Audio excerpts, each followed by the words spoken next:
ja anda mõned mõtted ja soovitused edasi seoses eile sellisele esile kerkinud ja palju küsimusi tekitanud olukorra. Kõigepealt alustan sellest, et ei ole põhjust arvata, et tegelikult Eesti selline julgeolekuolukord kuidagi oleks palju muutunud kui enne eilset või isegi enne eelmise nädala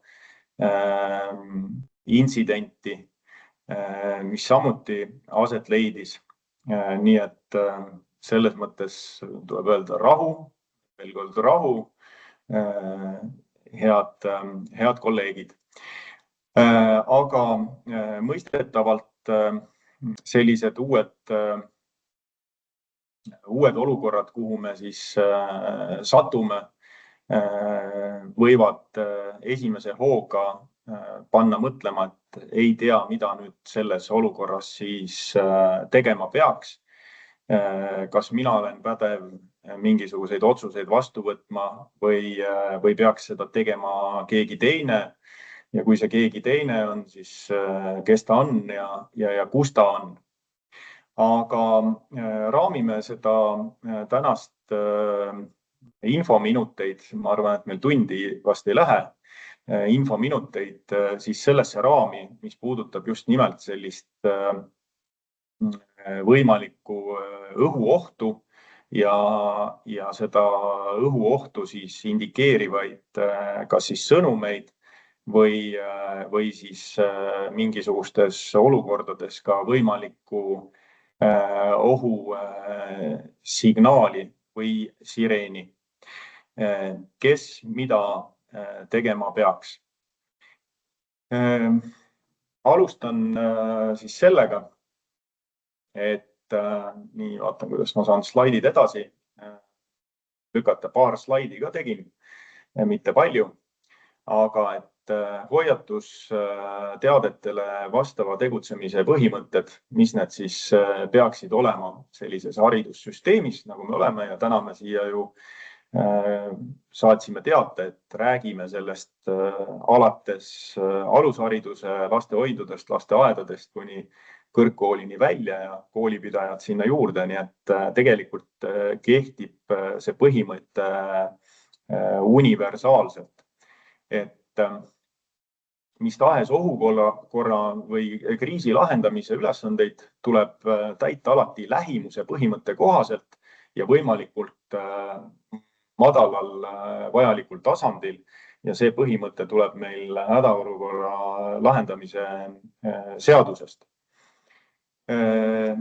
Ja kuidas me teame, et selline olukord on kätte jõudnud, siis seda me teamegi tegelikult läbi riikliku ohuteavituse, mille kohta siis võivad saabuda meile teated erinevate kanalite vahendusel.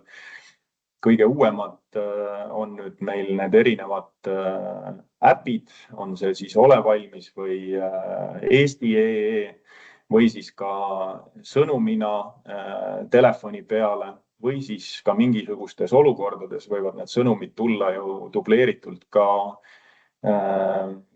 meediaväljaannete vahendusel või siis ka kõige akuutsem on siis ohusireen, mis võib kõlada ja kui ette ei ole teatatud, et tegemist on õppusega, mida ka võib ette tulla ja me teame juba, et siin järgmised sireenide testimised tulevad.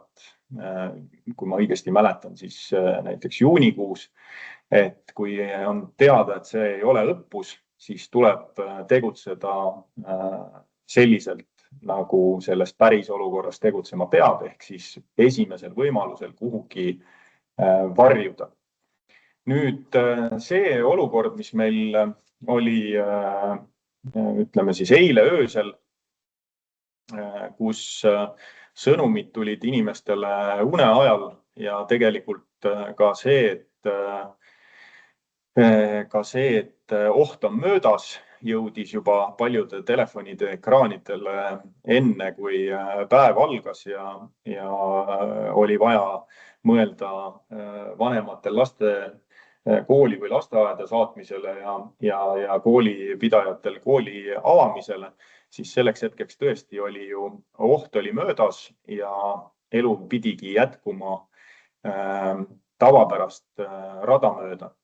Ja tavapärast rada pidi peab elu jätkuma ka tulevikus sarnastes olukordades. Nüüd eelmisel nädalal, kui saadeti välja sõnum, et droonioht ja varjuge kohe, jah, selles situatsioonis ilmselt siin on tehtud kriitikat, et kas see oli adekvaatne, aga ärme sellesse täna lasku. Kui tulevikus peaks leidma aset olukord, kus tuleb tõesti selline teavitus, et on õhuoht või droonioht või mis tahes oht ja siin on juurde antud riiklikul tasandil ka suunis või ütleks isegi, kasutaks sõna korraldust, et varjuge kohe, siis tulebki seda teha ja mitte nüüd mõelda ja oodata, et keegi teine peaks hakkama veel seda sõnumit üle valideerima. Sellepärast, et kui oht on selline kohene, siis on vaja kiiret tegutsemist ja mingit ootust, et äkki meie haldusala ministeerium veel hakkab siin andma mingisuguseid suuniseid, kas me varjume või kuhu me varjume, ei ole adekvaatne. Eesmärk on ju ikkagi ohu realiseerumisest hoiduda. Ja veel kord võib-olla on mõistlik ka siin ära selgitada, et neid sõnumeid, erinevaid ohuteavitusi on pädevad saatma või otsustama nende väljasaatmisi siis vastava olukorra või ohuga tegelemise eest vastutavad riigiasutused.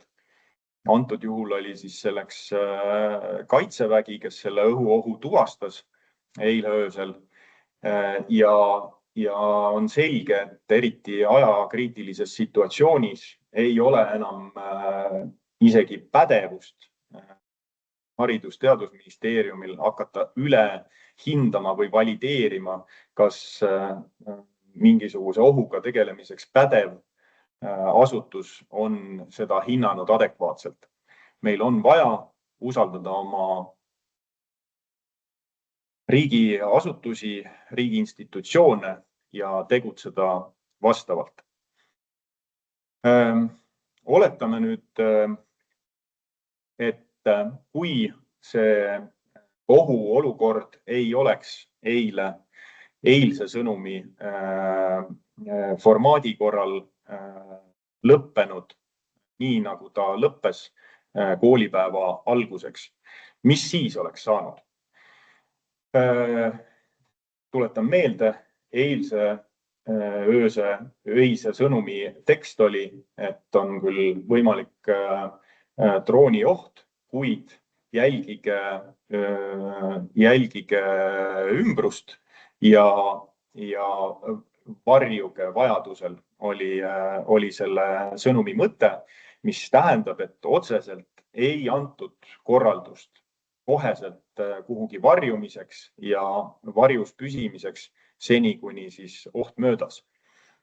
See sõnum kutsus üles tähelepanule ja tähelepanelikkusele ja sellele, et inimesed oleksid teadlikud sellest, et oht võib mingisugusel hetkel mingisse piirkonda saabuda. Nii et sellises olukorras loomulikult on iga täiskasvanu kohus hinnata selle sõnumi sisu ja teha otsus siis vastavalt enda võimalustele ja vastavalt. See tähendab seda, et kellel on võimalik näiteks lapsed ohutult saata haridusasutusse, need saavad ja võivad seda teha ja haridusasutused peaks olema ka valmis need lapsed vastu võtma ja nendega jätkama siis igapäevaseid õppetegevusi. Ja ka loomulikult võib mõista ka neid vanemaid, kes sellises situatsioonis ei lubaks last ja sõltuvalt loomulikult ilmselt ka vanusest sellises ohuolukorras üksinda haridusasutuse poole teele minna. Võtame nüüd selle olukorra, kus ohuteavitus tuleb sellisel päisel päeval, kui lapsed, noored, õppurid on juba koolikeskkonnas ja peavad siis tavapäraselt tegelema oma õppetööga ja tuleb selline ohuteavitus, nagu eile tuli, siis siin oleme saanud ka juba selliseid küsimusi, et kas nendes koolides, kus ei ole tavapärane, et õpilastel on võimalus kasutada telefoni kogu koolipäeva vältel, kas või klassiruumist, et kas siis neile peaks telefonid kohe kätte jagama ja et nad saaksid vanematega ühendust võtta ja vanemad nendega ühendust võtta. Et siin sellist ühte ja universaalset mustrit või reeglit või korda meie siit keskelt kindlasti kehtestada ei saa. Iga kool on ja haridusasutus on unikaalne oma kogukonnaga, oma võimalustega ja see otsus peab sündima samamoodi koha peal, kas millise intervalliga võimaldatakse seal loomulikult lähedastega kontakti võtta, kas seda tehakse mingisugusel kokkulepitud kellaajal intervalliga, kas seda võimaldatakse teha jooksvalt või mitte, sõltub kõigist kohapealsetest oludest ja võib-olla ka eeskätt ikkagi konkreetsetest lastest, õppuritest ja nende vajadustest. Kui see teavitus saabub siis sellise õppetegevuse ajal, siis mida saab rakendada? Loomulikult igal haridusasutusel on olemas selline hädaolukorra lahendamise plaan. Jah, tõsi, guugeldasin eile ja vaatasin, millised need plaanid praegu on. Need, mida mina veebist leidsin, seal tõesti ei ole kirjeldatud praegu sellist võimalikku ohtu, mis tuleb õhust sellise drooni kujul, aga nendes plaanides on ju läbi mõeldud erinevad situatsioonid. On selleks siis mingisugune pommiähvardus, on selleks mingisugune äkkrünnaku situatsioon. Kokkuvõttes on seal kirjeldatud erinevaid tegevusi, nii seda, et kuskile tuleb minna koolimajast välja või haridusasutusest mingisse kogunemispunkti, aga on kirjeldatud ka selliseid olukordi, kus tuleb siis hoopis majas sees varjuda. Ja loomulikult arvestades muutunud oludega ja keskkonnaga meie ümber, siis kindlasti on hea mõte võtta need plaanid korraks lahti uuesti ja käia läbi ka sellised ohuolukorrad, millega me nüüd oleme hiljuti siis pidanud silmitsi seisma. Kuspool on need kohad konkreetses haridusasutuses või millised ruumid on need, kuhu oleks mõistlik siis varjuda, kus on rohkem nii-öelda kaetud seinapinda, väiksemad aknad ja kõik muu. Neid juhtnööre ma ei hakka siin praegu edasi andma, kuidas valida tehniliselt kõige sobivamad ruumid.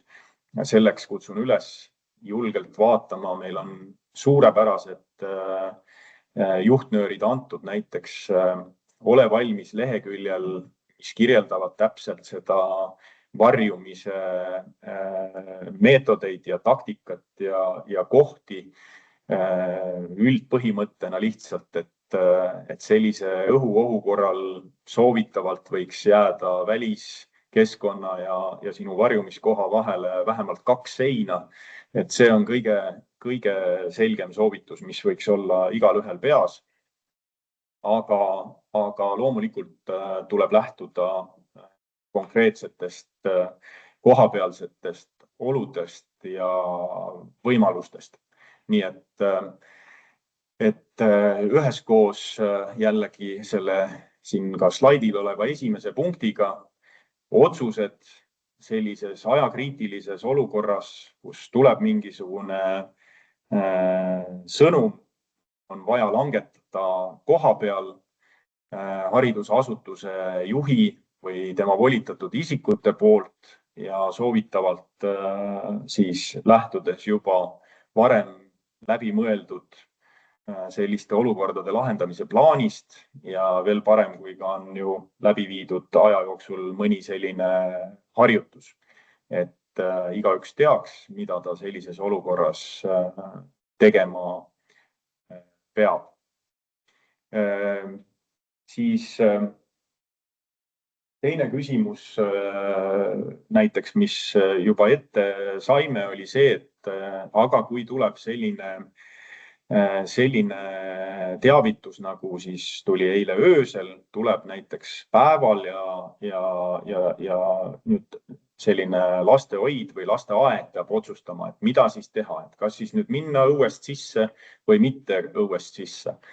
Jällegi sõltub konkreetsest kohast, konkreetsest sellest hoonest, kuhu on vaja minna, kui kaugel näiteks lapsed sellest hoonest on, kas on vaja kohe minna päris sisse või aitab minna nii-öelda sinna kuskile välisrõdu peale või mitu last üldse on rühmas, kui ruttu on võimalik nendega varjuda või ei ole võimalik varjuda, kui mitu õpetajat näiteks nendega seal tegeleb, mis on see suhtarv laste ja õpetajate osas.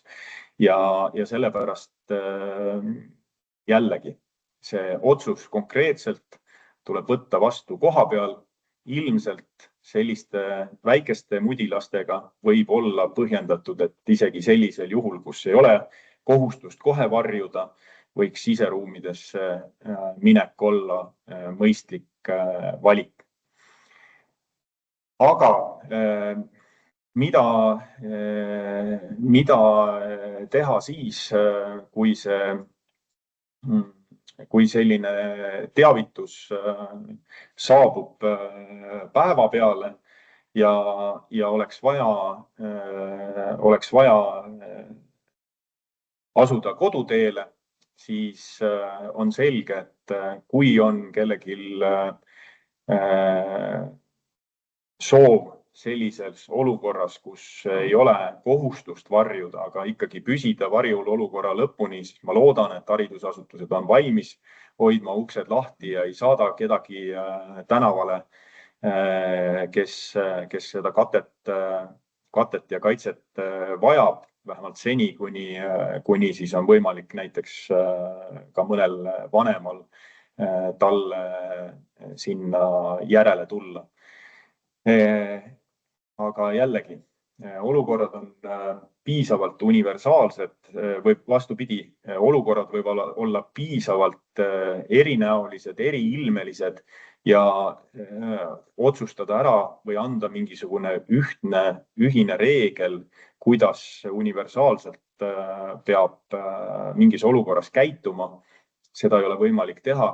Meil ainuüksi siin üldhariduskoole on üle 500 väga paljudes erinevates punktides Eestis ja õpetajaid siin Kümnetes tuhandetes, ütleme nii, üldhariduskoolis juba ligi 17 000, et kõik need olukorrad, millega seal ühes või teises kohas silmitsi seistakse, siis kõige parem ja targem lahendus konkreetses olukorras saab alati sündida koha peal ja ma usun, et haridusrahvas ja ma tean, et on olnud hoolas, on valmistunud erinevateks olukordadeks, on kirjutanud valmis need erinevad olukordade lahendamise plaanid ja väga-väga paljud on neid ka juba kordi ja kordi testinud, nii et häid ja tarku otsuseid koha peal. Veel siin mõned materjalid, mille välja toon, et seesama viide Ole valmis lehele, kus on kõik mõisted lahti selgitatud, kus on kirjeldatud, kuidas varjuda, mida teha. Ükskõik, oled sa mingisuguse hoone juures või oled sa päris lageda taeva all või oled sa, ma ei tea, kehalise kasvatuse tunnis kuskil staadionil, siis mida siis teha, kuidas käituda. Selle kõik saab kenasti tuletada nendest põhimõtetest. Siis siin Harno koduleheküljel leiab sellise kriisiplaani koostamise juhised kenasti, kes soovib, võib üle vaadata. Ja veel kord, head kolleegid Päästeametist juhtisid tähelepanu, et on valminud ka nende kodulehel elanikkonnakaitse pädevusmudel, mida eeskätt haridusrahvas võiks lahti teha, vaadata, tutvuda ja võtta ka rakendamiseks. Oskan öelda veel omast kogemusest seda, et olen käinud Ukrainas ja olen näinud vahetult, kuidas toimub ühes õppeasutuses siis õppetöölt, mis toimuski välitingimustes, kuidas toimus õhuhäire korral siis liikumine koolimaja keldrisse, kus olid juba kenasti ette valmistatud nii-öelda õppeklassid ja lülituti rahulikult ühelt tegevuselt üle teisele tegevusele, jäeti need väliõppe teemad kõrvale, tehti ümberlülitus päevakavas ja õppetegevus läks rahulikult edasi. Jah, nad olid selleks ajaks elanud sellises situatsioonis, kus õhuhäired on tavapärased juba 3 aastat, aga mida see tegelikult selline rahulik mõtestatud tegevus näitas seda, et kui me oleme mingisuguse situatsiooni toimimiseks valmis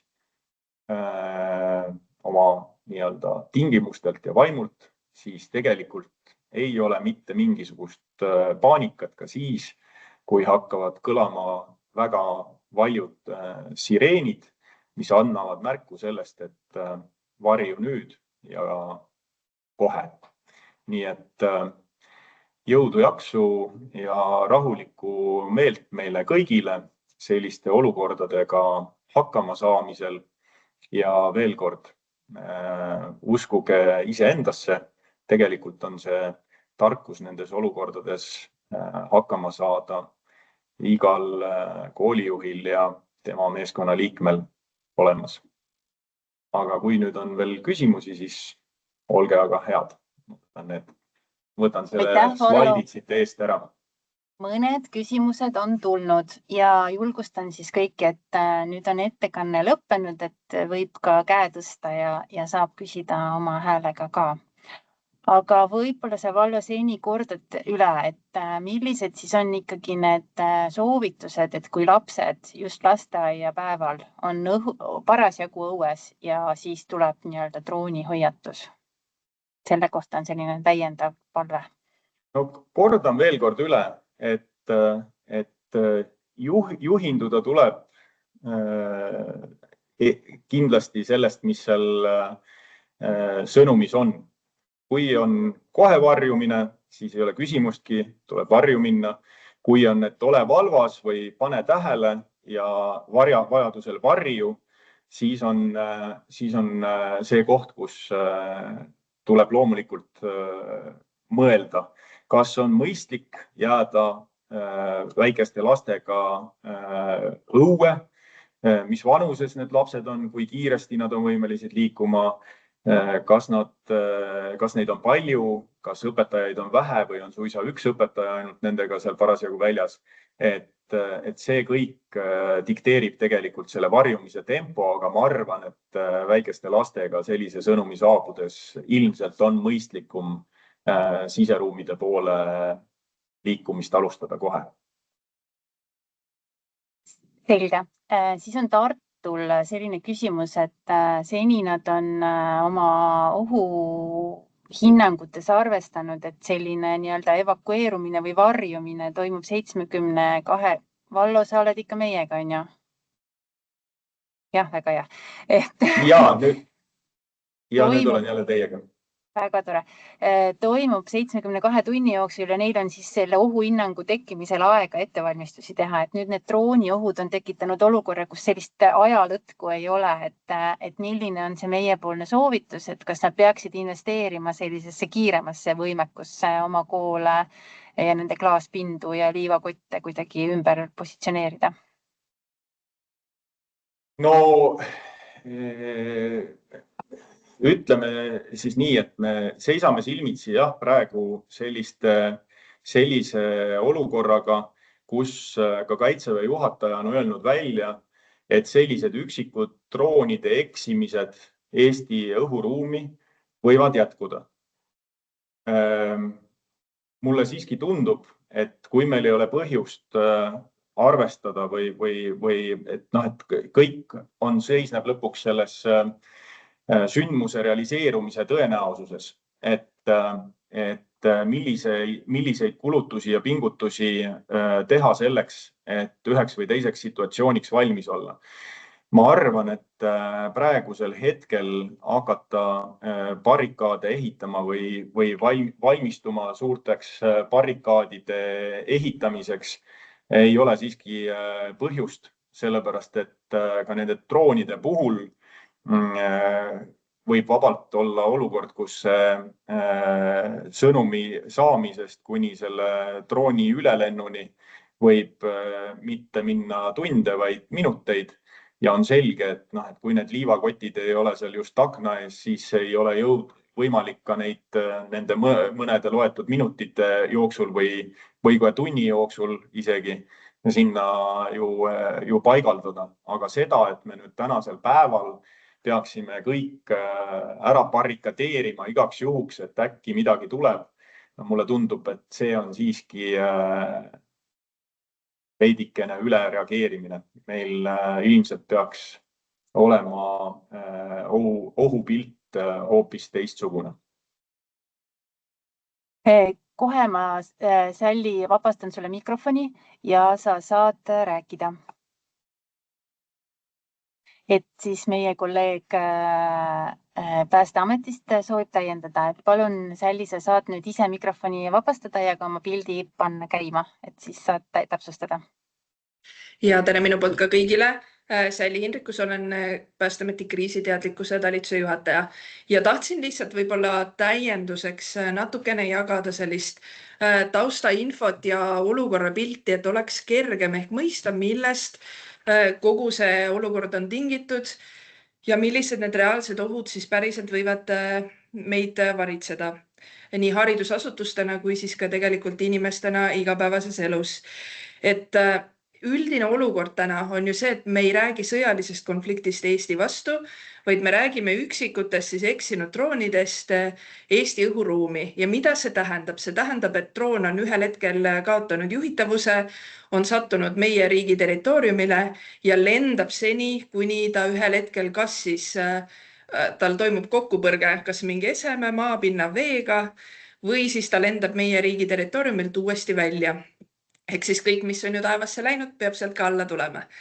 Ja täna, kuidas siis, miks on selline võimalus või sõnum nagu võimalik õhuoht üldse välja töötatud, ongi sellepärast, et kui selline droon meil siin taevas siis lendab, me jälgime seda drooni ja kui me ütleme meie, siis mitte Päästeamet, aga riik, meie õhuvägi, siis seda drooni ja tema trajektoori jälgitakse ja püütakse siis tema siukest kokkupuute tõenäosust või ohu realiseerumise tõenäosust võimalikult hästi tabada. See tähendab seda, et kes siin öösiti said sõnumeid, näiteks mina ise sain eile sõnumi, et võimalik õhuoht Raplamaal, Harjumaal. Ja see tähendabki seda, et Raplamaa, Harjumaa pinna nii-öelda kohal õhuruumis ringleb kuskil üks droon. Me räägime üksikust droonist, samas ala on päris suur. Mõni droon lendab kiiremini, mõni aeglasemalt, et see ei ole selline üks stamp asi, mis juhtub. Seetõttu on väga keeruline ennustada, kus on tema kokkupuutepunkt, kus ta maha tuleb.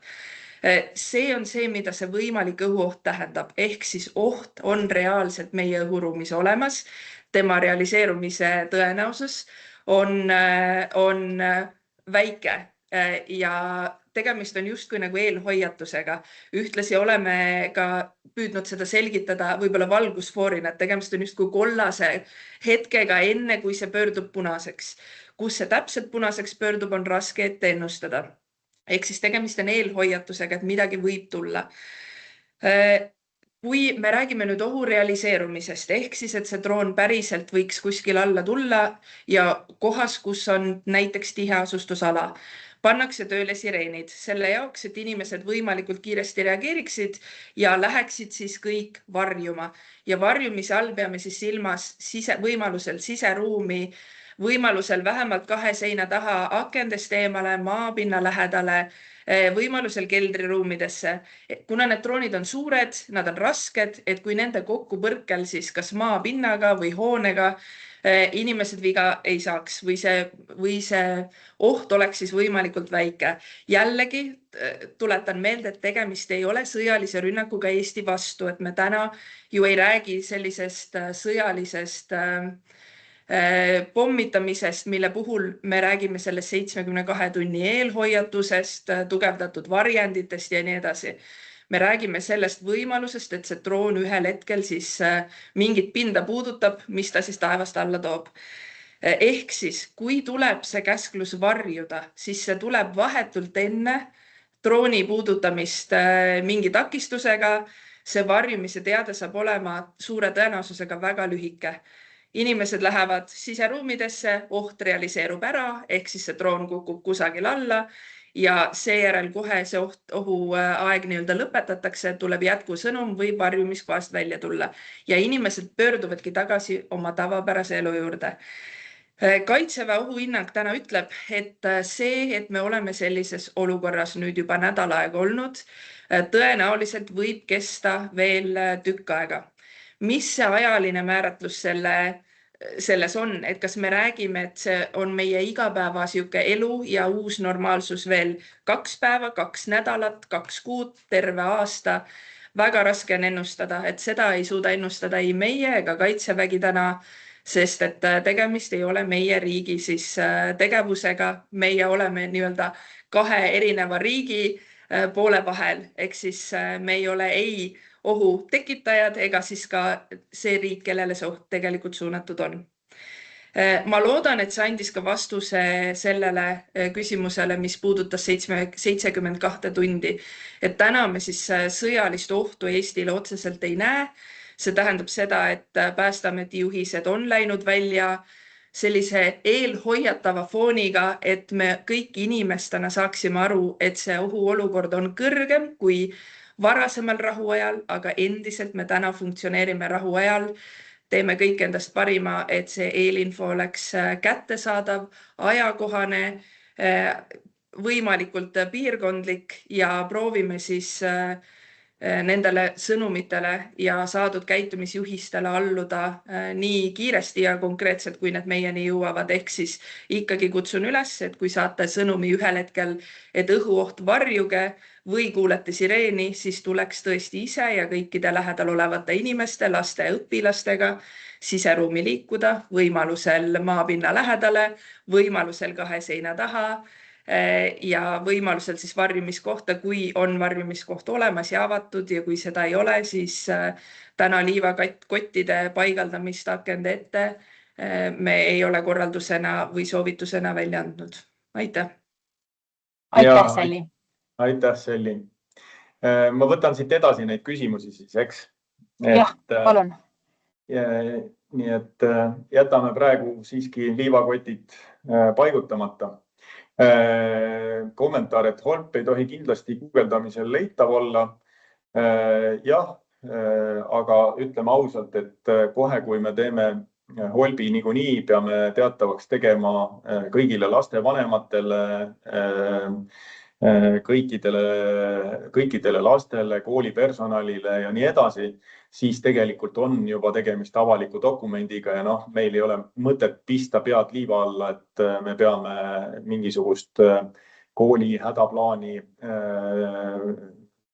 võtma ja käsitlema kuidagi piiratud dokumendina. Meil on oluline, et kõik konkreetse haridusasutuse inimesed, ükskõik mis positsioonis nad seal on, tegelikult seda teaksid. Järgmine küsimus on, et mis ootus on koolile info edastamisel vanematele peale või enne ohuteavitusi? No võin öelda, et ka minul on lapsed põhikooliealised ja väga kena teate sain eile rahustava teate ise vanemana. Koolidirektor saatis läbi stuudiumi, et kõik on kontrolli all, kõik on rahulik ja kui vaja, küllap siis varjume. Et vanemad vajavad ka ilmselt kooli poolt seda kinnitust, et rahu, ainult rahu. Meil on plaan olemas, kui peaks tulema selline teavitus, siis tegutseme teavitusele vastavalt. Teie järeltulijad on hoitud, võsukesed on kaitstud ja nüüd jõuame tagasi võib-olla selle juurde, kus siis kui ohuteavitus on tulnud, siis võiks vanematele minna sõnum näiteks siis mingisuguse keskkonna või rakenduse kaudu, et mis on see siis kontakti võtmise rütm, sest kui on selline võimalus, et see oht kestab näiteks ka päevasel ajal, siis mingisugune 3 tundi, nagu ta kestis võib-olla öösel, siis on ju ikkagi mõistlik püüda midagi mõtestatud selle 3 tunniga teha, mitte lihtsalt seal kuskil varjus olla niimoodi, et käib üks mürgeldamine.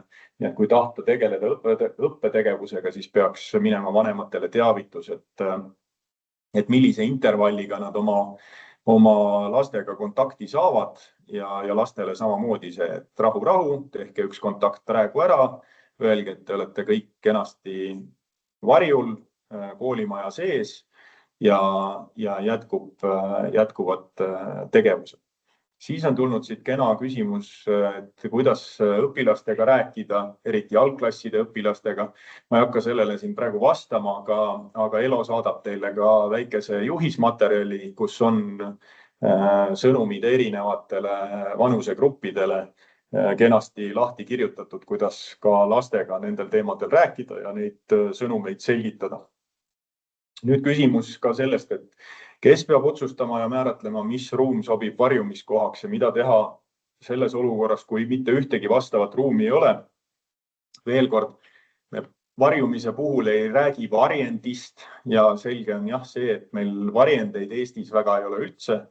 Varjumiskoht on oludele kõige sobivam koht, mis on üleüldse võimalik leida võimaliku ohu ja iga inimese vahele. Ükskõik, isegi kui oled tänava peal, siis ka bussioote paviljon on parem kui mitte midagi. Nii et on selleks välitingimustes mingisugune kraav, on selleks mingisugune metsatukk või siseruumides üleüldse, et kui sa juba oled siseruumides sellise varjumissõnumi saamise ajal, siis on see juba palju parem, kui olla lihtsalt õues ja edasi sealt juba need universaalsed põhimõtted, mida saate ise vaadata sealt kenasti Ole valmis lehekülje pealt, võimalikult kaugel akendest, eriti suurtest akendest, võimalikult madalale korrusele minna. Noh, ütleks veel niimoodi, et kuna ma tõesti ei tea, ma opereerin selle avaliku teabega, mis saada on, siis ütlen, et hetkel tundub siiski, et need droonid on, mis Eestis on ka alla kukkunud ja plahvatanud, need on liikunud trajektooril lõunast põhja suunal või siis kagust loode suunal. Ehk et ka juba see, kui kolida võimalikult paljude inimestega hoone põhjaküljele on võib-olla vastavates oludes võib-olla mõistlik tegevus. Nii et midagi saab alati ära teha, isegi siis, kui meil varjendit ei ole. Nii, siin on pikem kirjeldus. Soovitustest pole kasu, ruumid ei võimalda. Pikem teavitus on vajalik. Ühesõnaga ruumide osas jällegi suunan sinna Ole valmis lehele. Nii. Siis on keegi kenasti kommenteerinud, et sireenid või SM sisuga varjuge kohe tundide ajal, siis lõpetame tunni ja varjume. SMS sisuga olge valmsed ja drooni nähes varjuge, siis jätkame tundidega. Kas nii? Jah, nii jah, just. Kui võimalik, tuleb ikkagi tundidega jätkata. Nii, siin on jutt, et palusime konsultatsiooni kaitseväelastelt, saime sõnumi, et targem on metsa evakueeruda. Varje kohta ei ole, mets on olemas. See on jällegi sõltub nüüd tõesti sellest, et kus parasjagu see haridusasutus asub. Et kui see asub kuskil lagedal kohal põldude vahel ja metsani on 5 kilomeetrit, siis võib-olla ei ole mõistlik sinna lagedale sellise sõnumi korral minna. Kui metsatukk on kohe haridusasutuse kõrval ja ilmatingimused võimaldavad ja riietus võimaldab ja nii edasi, siis loomulikult võib ka mets varjet pakkuda, eriti tihe mets, sellepärast et on selge, et droon läbi metsa ei sõida ja esimeste puude juures võib toimuda kokkupõrge ja kõik need, kes on kuskil kaugemal, on kenasti hoitud ja kaitstud. Siis on küsimus sellest, et kas praegused teavitused läksid ka Eestis viibivatele välismaa telefoninumbriga inimestele. Võib-olla Selli oskab kommenteerida. Minu arust on nii, et kui läheb SMS teavitus teele, siis ei ole vahet, see on piirkonnapõhine, läheb kohale kõikidele telefonidele, kes konkreetse piirkonna mobiilsidemastide levialas on. Kui neil äppe ei ole vastavaid, siis on selge, et äppide põhist teavitust nemad ei saa. Nii, kas sellise teavituse korral on koolijuhil kohustus vajadus teavitada õpilasi ja kooliperet või me lähtumegi oma holdplaanist ja käitume vastavalt sellele? No see teavitus, kui selline teavitus tuleb kõikide telefonide peale, siis uskuge mind, teavitate te või ei teavita, siis kui te ei teavita, siis mingi sigin, sahin hakkab pihta niikuinii, keegi ikkagi kuskilt on midagi lugenud, keegi õikab kuskilt kellelegi midagi ja see nii-öelda vaikuse hoidmise püüd, ma arvan, et tegelikult toob kaasa palju suurema nii-öelda segaduse sel hetkel, kui see kulutulena levima läheb. Nii et alati on mõistlikum juhtida ka sellist ajakriitilist infot ja selle edastamist. Ja nagu ma ütlesin, et ELO saadab ka juhised edasi siin erinevate kooliastmetele, kuidas ühest või teisest asjast rääkida. Vastavalt sellele tuleb ka lähtuda ja minu soovitus alati on, et kriisikommunikatsiooni puhul tuleb rääkida rohkem, saab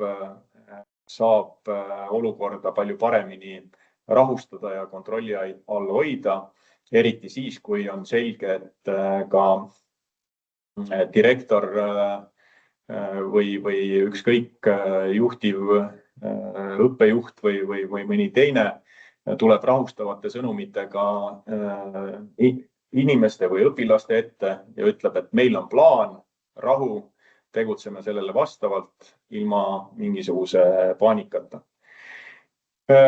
Nii, siin on veel keegi jaganud linki mingile veebilehele, kus Tartu Ülikooli PPA ja teiste ekspertiga on pead kokku pandud ja kuidas pisematele ABC selgeks teha. Nii et interaktiivne mäng, väga kena, keegi on linki jaganud. Võtke, vaadake siin kõrval sõnumites võib-olla tõesti.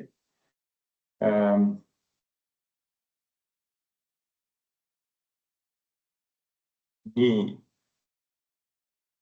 Keegi on vastanud, et sõnumi saavad välismaa SIM-kaardid ja samas võib olla nii, et on ka välismaa SIM-e, mis selliseid teavitusi blokeerivad. No tõesti ei ole midagi teha. Kas koolil on kohustus dubleerida SMS-teavitust, mis saabub koolitundide ajal ning edastama selle veel kord näiteks e-kooli teel lapsevanematele või on koolil alust eeldada, et kõik on antud info saanud? Ma ütlen, et seda teavitust kui sellist dubleerida ilmselt ei ole vaja, aga seda, et kool on saanud sellise teavituse, mitte see ei ole niivõrd oluline, vaid see, et kool on valmis, kõik on rahulikult siseruumides, olukord on kontrolli all, seda sõnumit vajab sellisel olukorral ilmselt iga vanem. Nii et rahustamiseks vanematele võiks sõnumi saata või teavituse e-kooli teel või mis iganes muu keskkonna teel, et meil ei ole siin mingit paanikat, kõik on hoitud ja töötame rahulikult edasi. Ja sinna juurde siis see, mis ma ütlesin, et soovitavalt ka siis kohapeal kokku lepitud nii-öelda intervalli osas teavitus, et kui lastel ei ole kogu aeg telefone käes, et mis kellaaegadel või millistel veerand või täis või pooltundidel on võimalik ka lastega siis vanematel suhelda ja vahetult veenduda, et olukord on kontrolli all ja kõik on hästi. Uuesti sama küsimus, et kes peab määratlema, mis ruum sobib varjumiskohaks. Sellega tegeleb eeskätt kool ise. Tean, et ka kohapealsed päästeametnikud on valmis käima ja nõustama, kui teil tekib kahtlusi endal, et kas see ikka on piisavalt hea ruum või mitte hea ruum. Nii et ilmselt saab ka kohapeal päästega koostööd teha. Nii, nüüd on mure, et on moodne klaasmaja ja üle õue on kirik. Kas on mõeldav varjuda kirikusse? Taaskord, ma ei tea, kui klaas see maja on ja teiseks, kui väikeste akendega on kirik. Kirikuid on ka väga erinevaid. On neid, millel on väga suured aknad, on selliseid, millel peaaegu et aknaid nagu polegi. Jällegi, sõltub kohapealsetest oludest. Mingisugusel hetkel võib loomulikult olla mõistlik sellise varjumiskohana kasutada ka kirikut, eriti kui te saate kokkuleppele koha peal, olete need asjad läbi rääkinud, mitte ei lähe lihtsalt ukse taha koputama ohuolukorras, et äkki nüüd saab sisse. ja veel kord, et mis on need kirikus tingimused, et kuivõrd turvaline seal ikkagi on. Ja kas klaasmajal üldse keldrikorrust pole, on ka küsimus. Nii,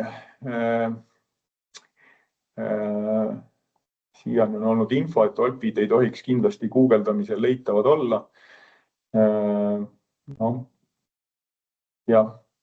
Valvo, sellele küsimusele Henri vastas ka siin chatis. Ta vastas jah, et...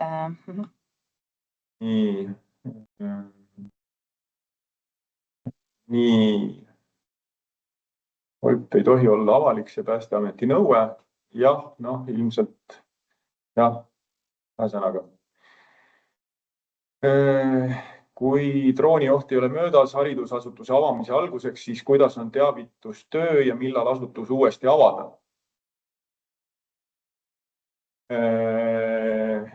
Haridusasutuse avamise alguseks. Sellest rääkisin, kordan veel kord üle, et kui on selline öö nüüd, peaks tulema selline öö, kus drooni oht on öösel kehtestatud, oht ei ole möödunud hommikuks, aga sõnumi sisu ei ole selline, et püsige varjus või varjuge kohe, vaid on sellises sõnastuses, nagu ta oli viimasel ööl, siis on see valiku koht. Et nagu ma ütlesin, et sõltuvalt jällegi sellest, kui pikk on ühe või teise lapse koolitee, mida ta selleks, kuidas ta sinna kooli peab jõudma, see on lapsevanema otsus, kas ta saadab selle lapse sellises võimaliku ohu saabumise olukorras kooliteele või mitte.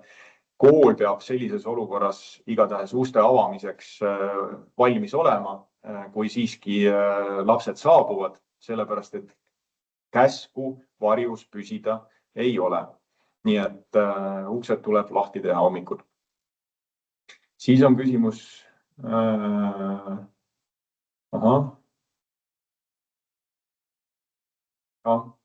Ja siin on Henri meie majast veel täpsustunud, et hädaolukorra lahendamise plaan nüüd sellisel riiklikul tasandil iga elutähtsa teenuse osutaja, näiteks mingisugune haigla või ka sularaha käitlemise eest vastutavad organisatsioonid, kui nemad teevad oma plaanid, mida nimetatakse hädaolukorra lahendamise plaanideks, siis need ei ole kättesaadavad. Tõesti, need on piiratud levikuga. Nüüd kooliplaan, kuidas mingisugustes olukordades äkkrünnakute või mingisuguste tulekahjudega toime tulla, siis siia ei ole seadus ette näinud, et see peab kõik olema kuidagi salastatud. Kui on tulnud sõnum ja varjume koolis ning teavitame vanemaid, kuidas te soovitate, mida öelda teavituse regulaarsuse osas, kuidas soovitate, mis see regulaarsus võiks olla või millisel juhul peaks teavituse tegema juba enne lubatud järgmist teavitust. Mõni näide. No, mul on keeruline seda öelda. Ma tahaks öelda teile seda, et see on midagi, mida võiks arustada kooli hoolekoguga ja kokku leppida on ju selle kohaliku kogukonnaga, mis see regulaarsus siis võiks olla. Üheskoos sündinud otsus on kõige parem otsus.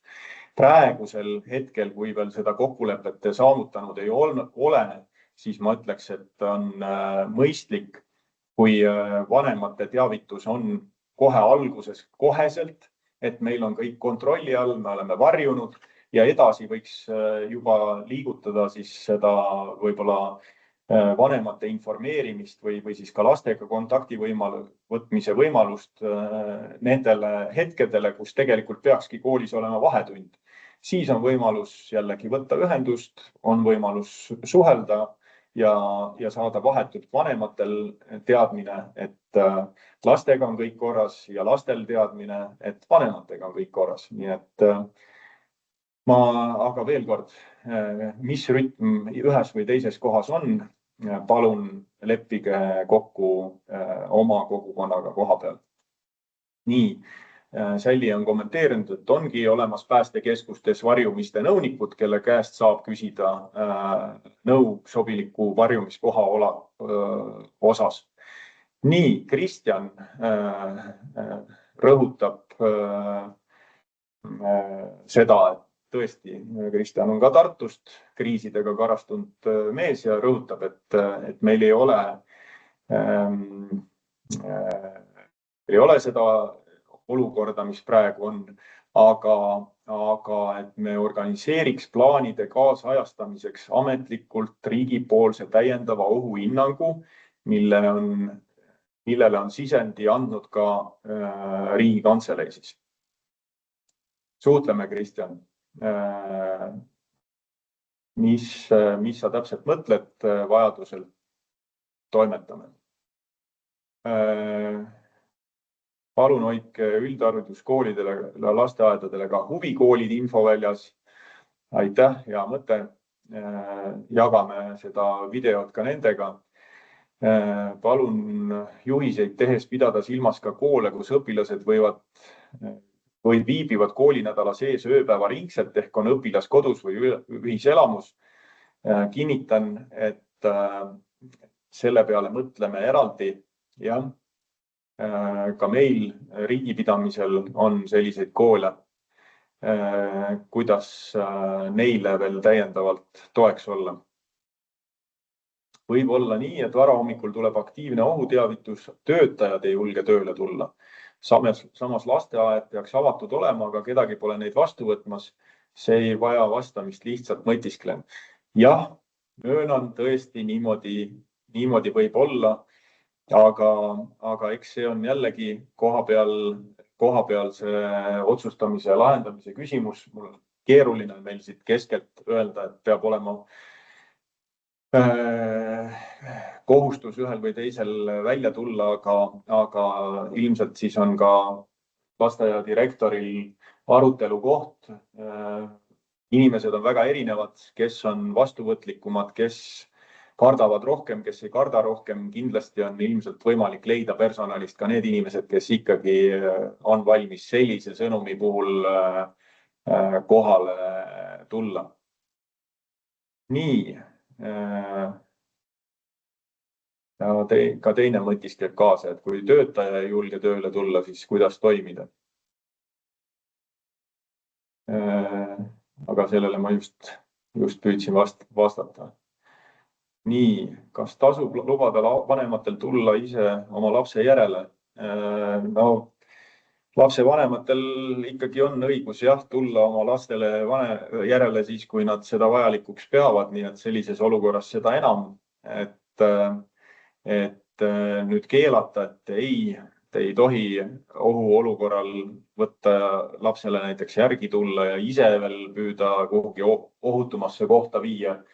Me sellist käsku ja keeldu kehtestada ei saa, aga ma ütlen, et väga palju sõltub kindlasti sellest, kuidas me koolipersonalina selles olukorras käitume, kuidas riik käitub, kuidas me kooliperena vanematega sidet peame, kuivõrd me oleme võimelised andma rahustavaid sõnumeid ja näitama ja selgitama, et olukord on kõik kontrolli all, lapsed on hoitud, koolimaja on terve ja meie tegevused jätkuvad. Nii et kommunikatsioon ja veel kord kommunikatsioon on see, mis aitab vältida paanikat mis tahes grupis, on selleks siis meie oma töötajad, on selleks